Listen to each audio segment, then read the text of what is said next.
issue of the challenges, as Maria announced. So, and as Miriana already said, during our research, we somehow identified two different systems of state or NGO-driven duties in the field of integration and orientation. The state-led model is more common in those countries who have long-term or rather long-term experience as destination countries for migrants. State-led models somehow institutionalize these duties to integration and orientation by defining a legal relationship between the state and the migrants.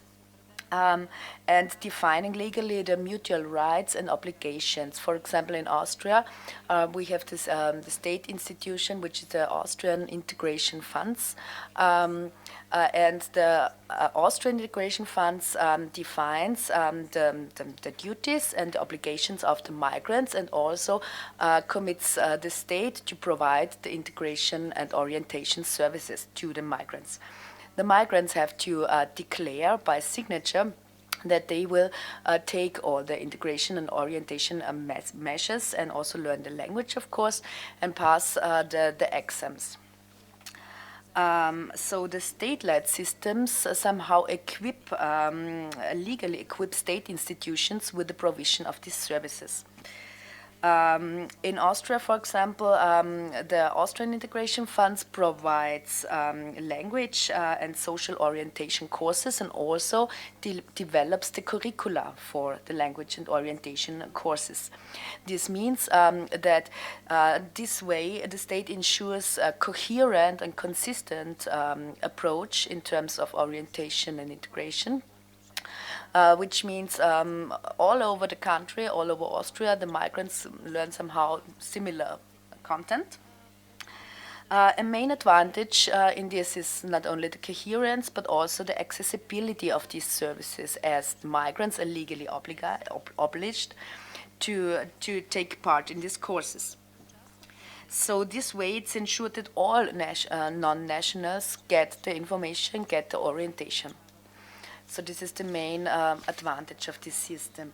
The main disadvantage of this system is that the issues of our project, namely concretely providing information on non-discrimination, racism, and providing the newcomers with information on how to act against it, on how to identify it if they are affected by it themselves, practically is not so much an issue in these courses. So these courses more deal with how to behave correctly. So the approach behind this is a little bit that the non-nationals are the duty bearers.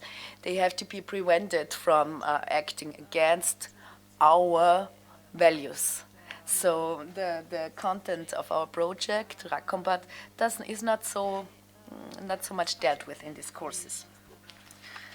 So, on the other hand, the courses are called value courses, but in fact, they are taught on how to behave in society. For example, it says, gender equality is a value, is an important value in Austrian society, which is in fact not the case. As you know, it's more a societal ideal. Of course, it is enshrined by law, but how it is in practice, everybody knows. On the other hand, we defined the NGO-led model. As Miriana also says, these are the countries, they have not so much experience being a destination country for migrants, and these are the countries where the migration waves have exceeded the initial capacity of institutions, and where NGOs and other non-state structures take the lead in covering the short and mid-term needs of refugees and migrants. The central advantage of this system is, of this NGO-led system, is that they are quite flexible in terms of content of courses, in terms of covering different needs of different sub-target groups, for example, women with children or young boys, adolescents, and so on.